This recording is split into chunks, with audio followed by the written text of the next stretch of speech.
আচ্ছা তোমাদের একটা, তোমরা তো ক্লাস 8 এ পড়ো, তোমাদের একটা ক্লাস 3 অঙ্ক দেখাবো আজকে, ঠিক আছে? অঙ্কটি হচ্ছে 90টি কমলা আছে, 90টি কমলা আছে, যদি কমলাগুলো 3 জন শিশুর মধ্যে সমান ভাগে ভাগ করে দেওয়া হয় তাহলে প্রত্যেক শিশু কয়টি করে পাবে, ঠিক আছে?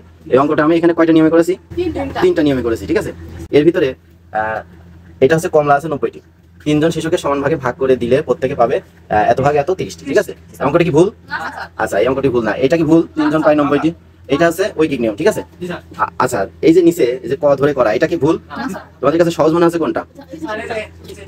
আচ্ছা তোমাদের কাছে সহজ মনে হতে পারে এইটা, ঠিক আছে? কারণ তোমরা ক্লাস 8 এ পড়ো, তোমরা ঐকিক নিয়ম করে আসছো, ঐকিক নিয়ম জানো, তাই না?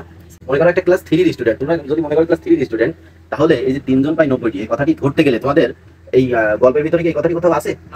তাহলে এই কথাটি বানানো লাগছে না? হ্যাঁ, এখানে আছে কমলা আছে 90টা, 3 জনকে ভাগ করে দিলে কতটি পাবে, তাই না? তাহলে 3 জনকে ভাগ করে দিলে এত ভাগ এত 30টি, সহজে বের করতে পারছে ছোট মানুষ। কিন্তু যদি তোমাকে কথাটা তৈরি করতে হয় 3 জন পাই 90টি অতএব একজন পাই এত ভাগ এতটি, এই কথাটা তো তৈরি করতে হবে। যখনই তুমি তৈরি করতে পারবা না, অঙ্কটা কিন্তু ছোট আছে মুখস্থ করে ফেলবা, কারণ ছোট মানুষের কি ব্রেন শক্তি ভালো হয়। যখন তুমি বারবার অঙ্ক মুখস্থ করবা তখন কি তোমার জন্য ভালো হবে না খারাপ হবে? কিন্তু যদি তুমি বুঝে করো, যদি তুমি এরকম যদি মানে অঙ্কের ভাষা অনুযায়ী যদি বুঝে করো তাহলে সেটাই তোমার জন্য ভালো না?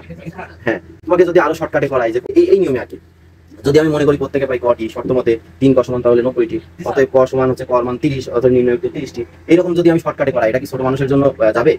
ছোট মানুষের জন্য ঠিক হবে? তাহলে একটা সুনামধন্য স্কুলের ম্যাডাম এই যে এই নিয়মে অঙ্ক করার কারণে তার অঙ্কটা শুধু কাটেনি, মানে একদম শূন্য দিয়েছে। এই অঙ্কে কি শূন্য পায় বলো তো? প্রশ্নে চাইছে কোনো নিয়ম বলছে যে অমুক নিয়মে করতে হবে, এখানে ঐকিক নিয়ম বা নির্দিষ্ট কোনো নিয়মের কথা আছে? এখানে বলছে যে প্রত্যেকে পাই কতটি, এখানে প্রত্যেকে কি বের করতে পারে নাই? তাহলে এই নাম্বারটা কি একদম শূন্য পাবে? হ্যাঁ, তাহলে এটা কি ম্যাডাম ঠিক করছে বলো তো? এই হচ্ছে বর্তমান আমাদের কিন্ডারগার্টেন গুলোর ম্যাডামদের অবস্থা, ঠিক আছে? তারপরেও সে মানে আমাদেরকে আমি যে বাসায় টিউশনি করাই সেই বাসায় যে বলে আসছে যে অঙ্কটা ভুল করাইছে, এই নিয়মে করতে হবে, যে এই নিয়মটা দেখাই আসছে, এই নিয়ম ছাড়া অঙ্ক নাকি হয় না। বুঝতে পারছেন? তাহলে ওই স্টুডেন্টের অঙ্ক মুখস্থ করা ছাড়া উপায় নাই, যেহেতু স্টুডেন্ট আমি পড়াই, নাকি? কোন নিয়মে করলে সে মুখস্থ করবে আর কোন নিয়মে করলে যে অঙ্কটা পড়ে করবে সেটা আমি বুঝতে পারি, নাকি?